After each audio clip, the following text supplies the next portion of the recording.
ఇప్పుడు ఈ వేదాంత డిండిమన్లో 14వ శ్లోకాన్ని చూద్దాం. స్థితో బ్రహ్మాత్మనా జీవో బ్రహ్మో జీవాత్మనా స్థితం ఇది సంపశ్యతాం ముక్తి ఇది వేదాంత డిండిమః అని అంటూ ఉన్నారు. అంటే జీవుడే బ్రహ్మ, బ్రహ్మమే జీవుడు. ఈ విషయం తెలిసినటువంటి వాళ్ళే ముక్తి పొందుతారు అనే విషయం చెప్తోంది ఈ వేదాంత డిండిమం. ఏమిటిది? ముక్తి మోక్షము 2 పదాలు వాడుతూ ఉన్నాం ఇక్కడ. అయితే ముక్తి, మోక్షము, అలాగే కైవల్యము, సాయుధ్యము ఇవన్నీ కూడా పర్యాయ పదాల కింద వాడేస్తూ ఉంటాం మనం. మన దృష్టిలో వీటన్నింటి మధ్యన ఏ రకమైనటువంటి తేడా లేదు. ఇది సామాన్యుడి యొక్క దృష్టి. మనం అంటే సామాన్యులం. ఇది సామాన్యుల యొక్క దృష్టి. నిశ్చితంగా కనుక ఆలోచించినట్లయితే వీటిల్లో అన్నింటి మధ్యన కూడా తేడా అనేది ఉంది. అన్నీ ఒకటి కాదు. సామాన్యంగా మనం ఎక్కువగా చేసేది ఏమంటే ముక్తి, మోక్షం ఈ 2 ఒకటే అంటాం మనం. కాదు. ఈ రెండింటికి మధ్యన సాంకేతికంగా కనుక చూసినట్లయితే ఈ రెండింటి మధ్యన తేడా అనేది ఉంది. ఏమిటండి తేడా? సాకార బ్రహ్మ, నిరాకార బ్రహ్మ 2 రకాలుగా ఉన్నది ఈ బ్రహ్మం. సాకారంతో ఉన్నది, నిరాకారంతో ఉన్నది.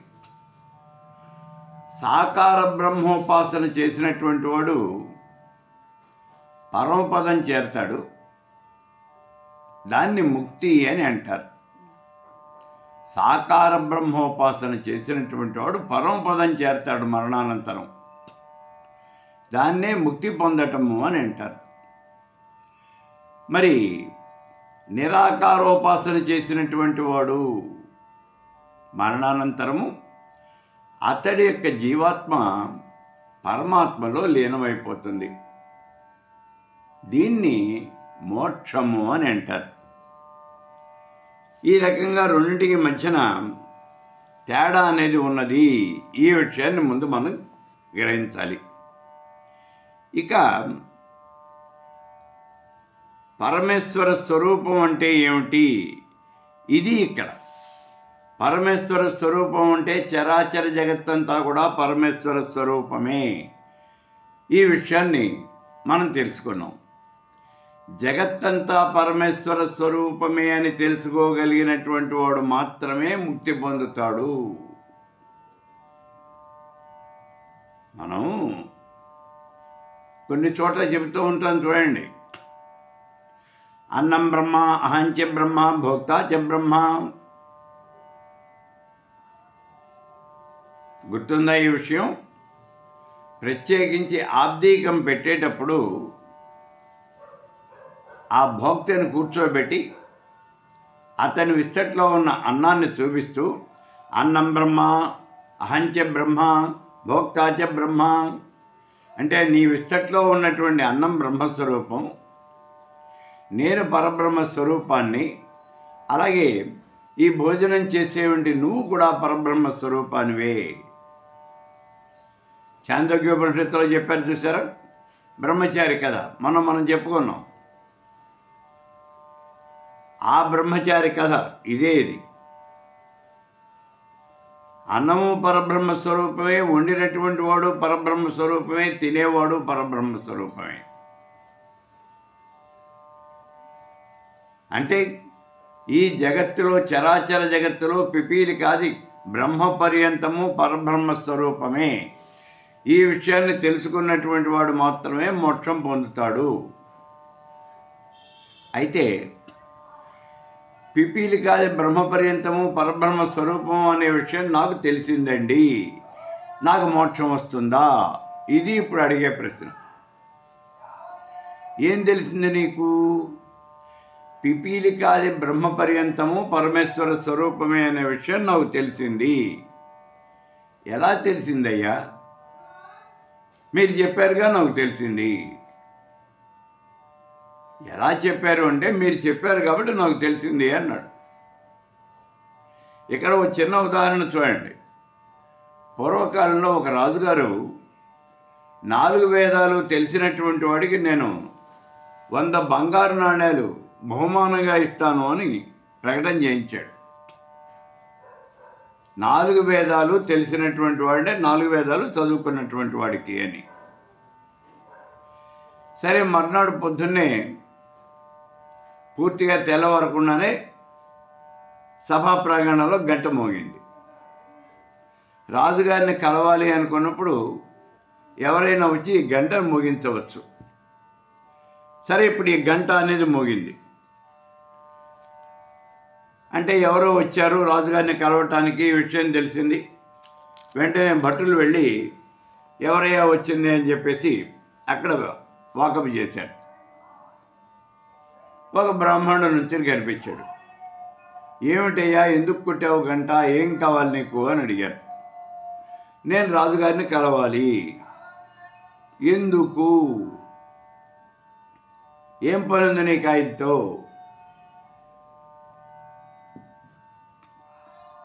అలా కాదండి,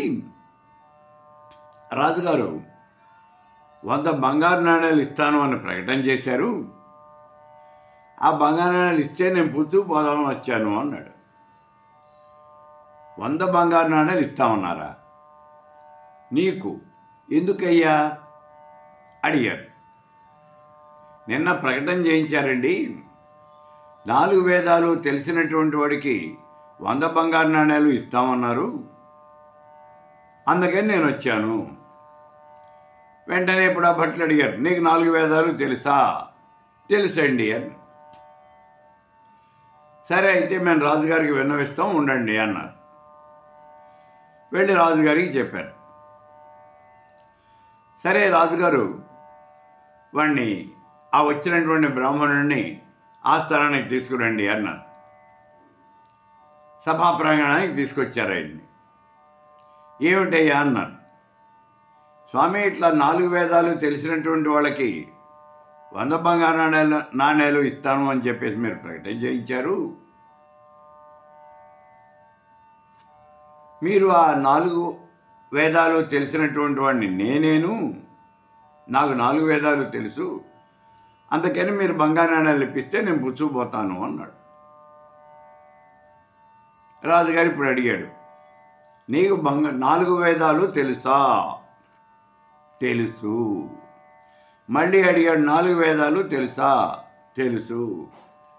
ఏం తెలుసయ్యా నీకు? 4 వేదాలు తెలుసు. రాజుగారికి అర్థమైపోయింది.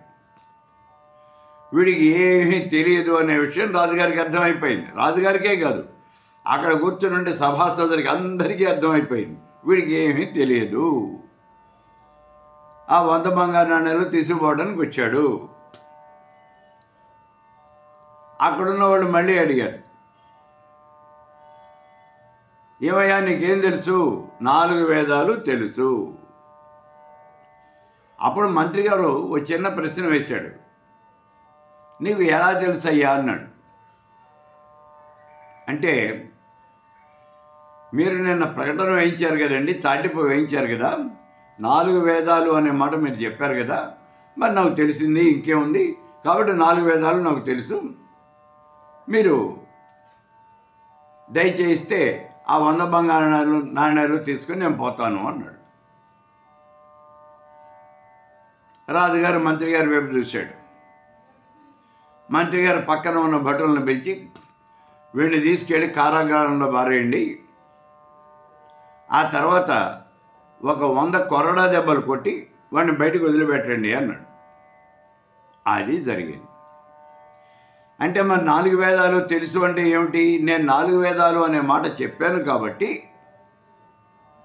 4 వేదాలు అనే మాట నీకు తెలిసిందంతే, లేకపోతే అది కూడా తెలియదు. మరి వాడు తెలిసిన వచ్చాడు కదండి. ఇవన్నీ కూడా అతి తెలివితేటలు అంటారు, అంతే, అంతకన్నా ఏం లేదు.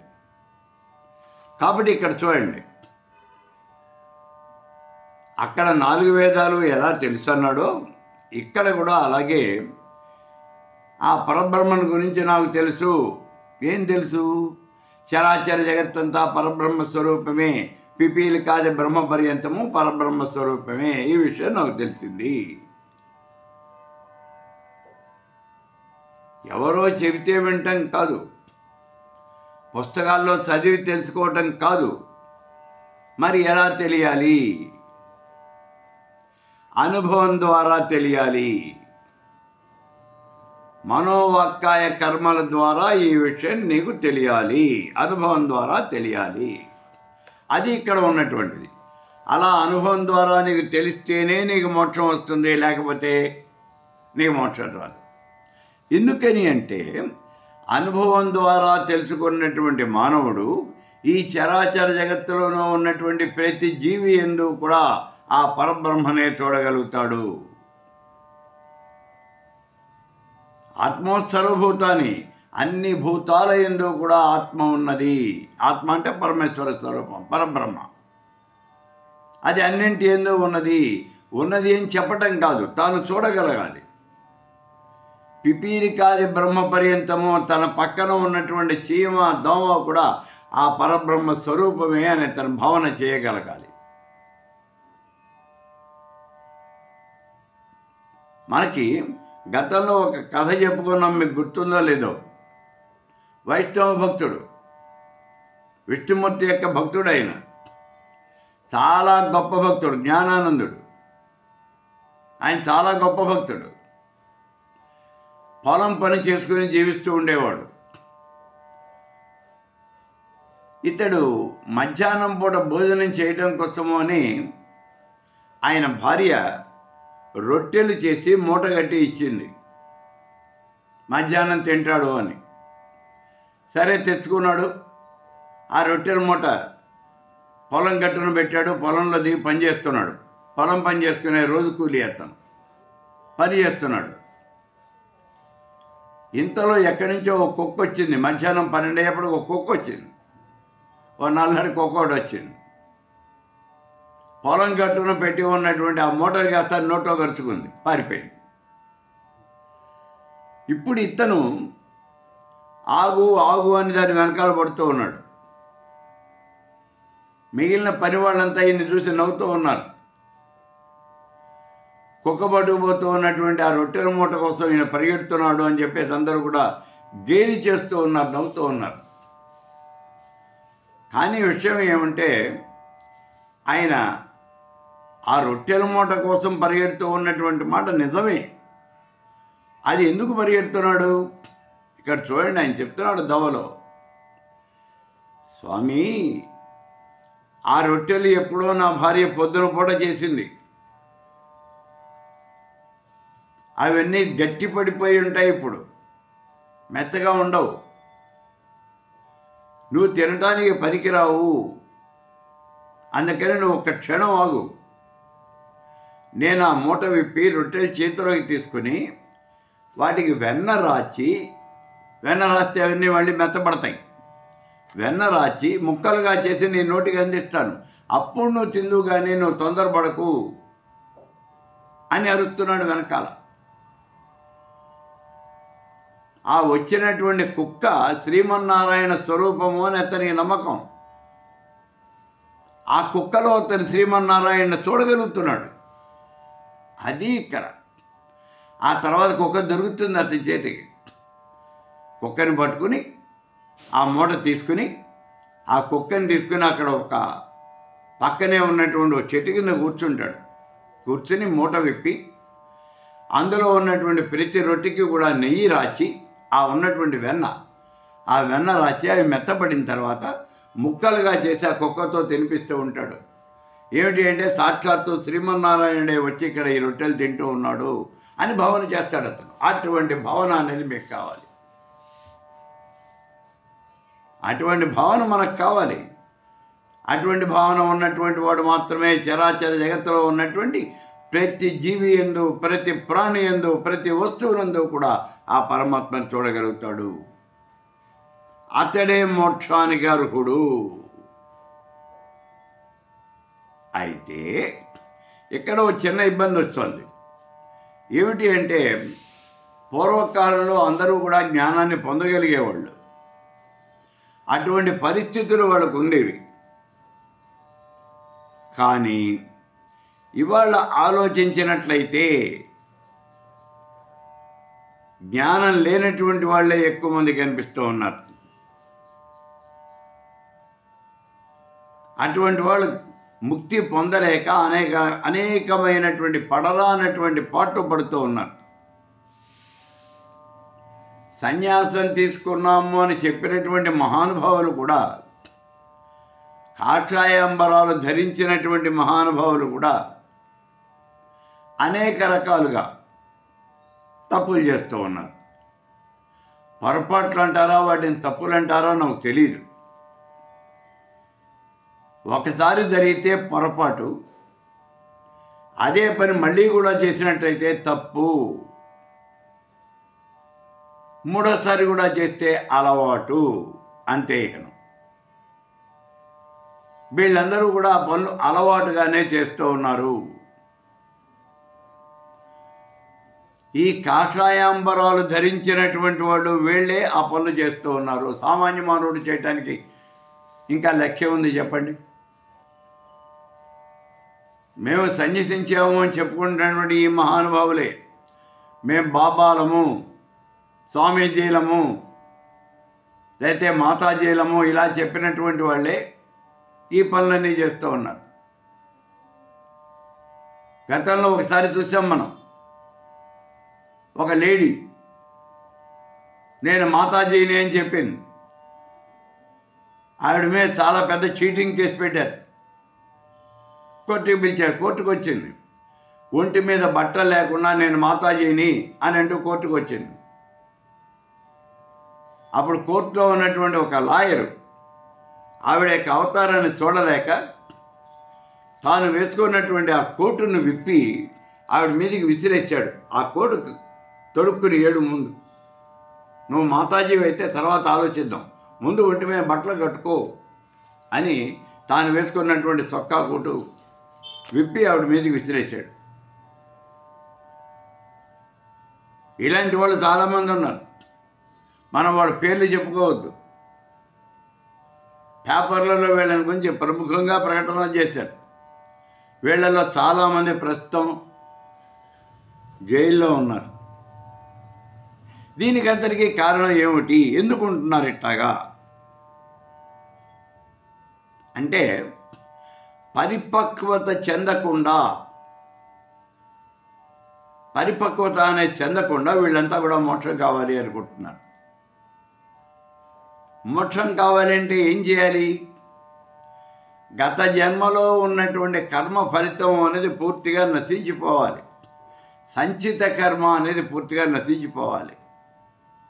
వీళ్ళందరికీ కూడా సంచిత కర్మ అనేది నశించడంలా ఆ కర్మగానే ఉంటుంది. కర్మక్షయం కాకుండానే వీళ్ళు మోక్షం కావాలి అని కోరుకుంటూ ఉన్నారు.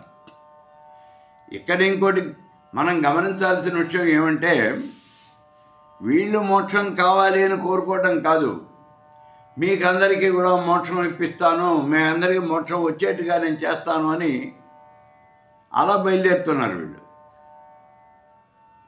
మీకు గుర్తున్నే ఉంటుంది, డాక్టర్ సర్వేపల్లి రాధాకృష్ణ ఆయన ప్రెసిడెంట్గా ఉన్నప్పుడు బాంబేలో ఒక యోగి, హఠయోగి అని ఆయన పిలిచారు అప్పట్లో. ఆ హఠయోగి, నేను నీళ్ల మీద నడుస్తాను, ఇటువంటి విద్యలన్నీ కూడా నేను ఆకాశగమనం కూడా చేస్తాను, నీళ్ల మీద నడుస్తాను అన్నాడు.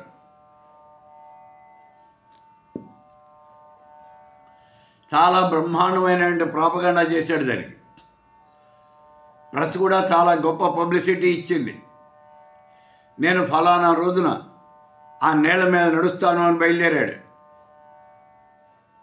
బాంబేలో ఉన్నటువంటి ఒక పెద్ద స్విమ్మింగ్ పూల్, ఆ స్విమ్మింగ్ పూల్లో ఈ ప్రదర్శన అనేది ఏర్పాటు చేశాడు. రాష్ట్రపతికి కూడా ఇన్విటేషన్ పంపించాడు రమ్మని. మీరంతా వచ్చి చూడండి నా శక్తి అన్నాడు. సరే, చాలామంది ఉత్సాహంతో వెళ్ళారు, ఏం చేస్తాడు, ఏం జరుగుతుందో చూద్దాము అని. తీరా అక్కడికి వెళ్ళేటప్పటికీ ఆయన స్విమ్మింగ్ పూల్లో ఒక అడుగు వేశాడు. రెండో అడుగు వెనకాల ఉన్నటువంటి కాలు తీసేటప్పటికి డామెన్ నీళ్ళలో పడిపోయాడు, మునిగిపోయాడు. పక్కనే సిద్ధంగా ఉన్నటువంటి పోలీసులు అరెస్ట్ చేసి లోపల పారేశారు. పరిపక్వత చెందకుండా చేసేటువంటి పనులు ఇలాగే ఉంటాయి. ఈ సందర్భంలో నేను ఒక విషయాన్ని మీకు గుర్తు చేస్తాను. మా చిన్నప్పుడు మా ఊళ్ళో జరిగినటువంటి సంఘటన. మా ఇంటి దగ్గర ఒక దేవాలయం ఉంది. అది చాలా పురాతనమైనటువంటి దేవాలయం. 300 సంవత్సరాల నాడు కట్టినటువంటిది అని చెప్తూ ఉంటారు దాన్ని. సరే, ఆ దేవాలయంలోకి ఒక సన్యాసి వచ్చాడు. ఆయన కొంతకాలం పాటు అక్కడ ఉన్నాడు. సరే, సన్యాసి అనగానే చుట్టుపక్కల వాళ్ళంతా కూడా ఆయన దగ్గర చేరతారు, ఆయన చుట్టూ చేరతారు. ఆయన భజనలు చేస్తూ ఉన్నాడు, ఏదో ఉపదేశాలు ఇస్తూ ఉన్నాడు, ఏదో చేస్తూ ఉన్నాడు. ఆయన పొట్ట నింపుకుంటూ ఉన్నాడు. 40 రోజులైంది. వచ్చిన రోజు నుంచి చెప్తూ ఉన్నాడు, నేను 40 రోజుల పాటు ఉంటాను ఇక్కడ. 40వ రోజు మీకందరికీ కూడా విశ్వరూప సందర్శన యోగం కలగజేస్తాను అన్నాడు. విశ్వరూపం చూపిస్తాను అన్నాడు. చాలా ఆశ్చర్యంగా ఉంది. విశ్వరూపం చూపిస్తాట. ఎప్పుడో కౌరవ సభలో భగవానుడు చూపించాడు విశ్వరూపాన్ని. ఆ తర్వాత కురుక్షేత్ర సంగ్రామంలో మళ్ళీ చూపించాడు. అటువంటి విశ్వరూప సందర్శనం ఇప్పుడు మనకు కలుగుతుంది, అటువంటి యోగం మనకు కలుగుతుంది అనుకున్నాను. ఈయన దగ్గర కొంతమంది స్త్రీలు కూడా శిష్యులుగా చేరారు. అంతా కలిసి భజనలు చేస్తూ ఉన్నారు. 40వ రోజు వచ్చింది. ఇవాళ్ళే స్వామివారు విశ్వరూపం చూపిస్తారు. ఆ చుట్టుపక్కల ఉన్నటువంటి జనం అంతా మోగారు. ఆయన అందరినీ వరుసలో నుంచోండి, వెనక్కి నుంచోండి అన్నాడు. మీకందరికీ నేను చూపిస్తాను అన్నాడు. స్వామివారికి ఒక ప్రధానమైనటువంటి శిష్యురాలు కూడా ఉంది. ఆవిడ కూడా వచ్చింది, నేను కూడా చూపిస్తాను అంది. సరే, ఇప్పుడు వీళ్ళిద్దరూ కూడా విశ్వరూపాన్ని చూపిస్తారు. సరే, మనం మామూలుగా ఈ కాంపిటీషన్లో రన్నింగ్ ఉంటుంది చూడండి. ఆ రన్నింగ్ కాంపిటీషన్కి 1, 2, 3 అని మనం లెక్క పెడతాం కదా. అలాగే అక్కడ ఉన్నవాళ్ళు 1, 2, 3 అన్నారు. 3 అన్నప్పటికీ ఈయన విశ్వరూపం చూపించేయాలి. 1, 2, 3 అనేటప్పటికీ ఈయన ఒంటి మీద కట్టుకున్నటువంటి బట్టలు కాస్త విపాతలు పారేశాడు. ఈయనతో బట్టే ఆవిడ కూడా బట్టలని విపాతలు పారేశారు. ఇద్దరు కూడా ఇదిగో చూడండి విశ్వరూపం అన్నారు. వెంటనే చుట్టుపక్కల ఉన్నటువంటి జనం అంతా కూడా వాళ్ళ చేతికి దొరికినటువంటి దాన్ని వాళ్ళ మీద విసిరేశారు. పేడ శుద్ధలు పడ్డాయి, రాళ్ళు పడ్డాయి, మట్టి పడింది. వాటి నుంచి తప్పుపడడానికి వాళ్ళు రోడ్డు మీద పరిగెత్తారు. నా చిన్నప్పుడు జరిగిన యథార్థ సంఘటన ఇది. వాళ్ళు కొంత దూరం పరిగెత్తారు. జనం వెంటబడి కొట్టారు. అప్పుడు పోలీసులు వచ్చి వాళ్ళని రక్షించి తీసుకెళ్ళి లోపల పారేశారు. దీనికి అందరికీ కారణం ఏమిటి అంటే పరిపక్వత అనేది లేకుండా ఉన్నది అని మనం భ్రమించటం. అది ఇక్కడ తేడా. ఆ పరిపక్వత అనేది ఉండటంలో వీళ్ళకి. పరిపక్వత లేకుండానే నేను స్వామీజీ అని చెప్పుకుంటున్నాడు, నాకు మోక్షం వస్తుంది అని చెప్తూ ఉన్నాడు, మీకందరికీ కూడా మోక్షం ఇప్పిస్తాను అని చెప్తూ ఉన్నాడు. అందుకే వీళ్ళ కాయనికి ఒకవైపునే మనకి చూపిస్తూ ఉన్నారు, రెండో వైపున మనకి చూపించట్లా. రెండో వైపు చాలా ఘోరంగా ఉంటుంది. మనకి తెలుసు డేరా బాబా, స్వామి నిత్యానంద, ఇలాంటి వాళ్ళు ఒకటేమిటి, మనం తవ్వి తీస్తే బోల్డ్ మంది ఉన్నారు. ఇదంతా కూడా పెద్ద తెగల పాత్ర. కారణం ఏమిటి అసలు ఇక్కడ? ఈ విషయాన్ని ఇప్పుడు మనం చూడాలి.